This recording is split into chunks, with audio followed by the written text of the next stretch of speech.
Hey, fight fans, it's Ted Check. So, in addition to UFC 305 in Australia, we also had an invitational Brazilian Jiu-Jitsu tournament that took place. It was called the Craig Jones Invitational in Las Vegas, also on Saturday night. And so I was just doing a little bit of catching up with that. The background of this one, I mean, you can see here, it's an intergender match. Gabby Garcia is a woman. She's an incredibly large and muscular woman, but she is a woman. And Craig Jones is a man. And so this is an intergender Brazilian Jiu-Jitsu match. Now, you in the build-up to this, here they look. I don't know what to think of it. I thought it was a work. I didn't think this was real. She later complained that he injured her neck by yanking it down in order to, he got up on his tippy toes and everything in order to kiss her. She's standing on something here. She's 6'2". He's 6 foot. So the disparity is not that great. I think they're just playing up to little men and big women kind of thing. That fetish. But either way, that was the build-up. The kiss, the unwanted, unwarranted kiss, and Gabby Garcia was seemingly upset about it, but then and was saying and threatening that she was going to pull out of the fight, but then she changed her mind. Okay, so they have the match. I'm not going to play it for you because I don't know who has the rights to what. I don't want to get in trouble or anything like that. But I can tell you that after watching the whole thing, Craig Jones toyed with Gabby Garcia. I mean, absolutely toyed with her. So here, I found this position to be very pivotal.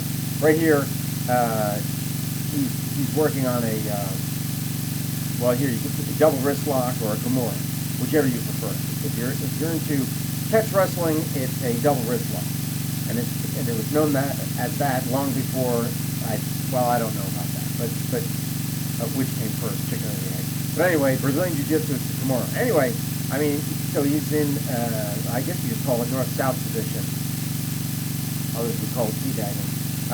But anyway, so he's got the double wrist lock, right? And look at the positioning of his leg.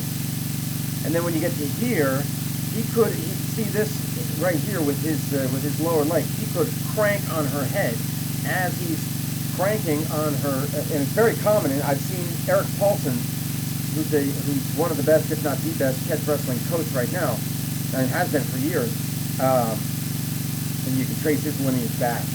Goes way back. But anyway, so he's got the double wrist lock Kimura here, and he could have cranked the neck. He could have closed this crucifix. He could have taken this leg and put it over this arm, and then just really cranked on her. Like he could have even done it with one leg, and would have had the submission. But and he eventually did get it. But I think he was really toying with Gabby Garcia. And the other thing was, okay, so they had two guys who were doing play-by-play, right? You could hear them. But you could also see there was this other dude who was on the mic, so the people in the arena could hear this other guy. And he was kind of doing a comedy bit. Like he was kind of shouting different things and getting laughs from the crowd. So it was a really lighthearted thing. It wasn't like a battle of the sexes. Men suck, women are great, or whatever. It wasn't like that. There was even a comedy bit where, okay, so Craig finally took her back, and she's got these braids that were put in at some point, and they were like flopping all over the place.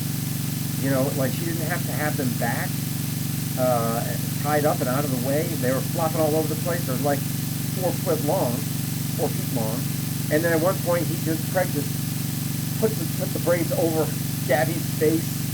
Like, yeah, the whole thing was a comedy show. I think the bottom line of the whole thing was just to generate interest in Brazilian Jiu-Jitsu, let's be honest, in Craig Jones is out for something too, in the Craig Jones Invitational, and apparently there was a lot of money on the line, or up for grabs, for the competitors. Something like $2 million. I don't know how many people that was spread out to, but $2 million is $2 million. I mean, yeah, I don't know how many competitors there were, or if it was available to everybody, but that's a lot of money. So Yeah, I think it was more for kind of the glory of the sport. I don't think there wouldn't have been more eyes on this product if Craig Jones had fought pretty much any other man, except for who's the top guy in the world, Gordon, well, not Gordon Ramsay. I can't remember the guy's name. Forgive me. But you know what I'm saying? Like a man versus woman thing that attracts attention. It just attracts attention any way you slice it. And I think that's, you know, that ultimately was the goal of the whole thing, to attract attention to the tournament, to attract attention. I don't know if they sold pay-per-views, but also just the sport in general for doing jiu-jitsu.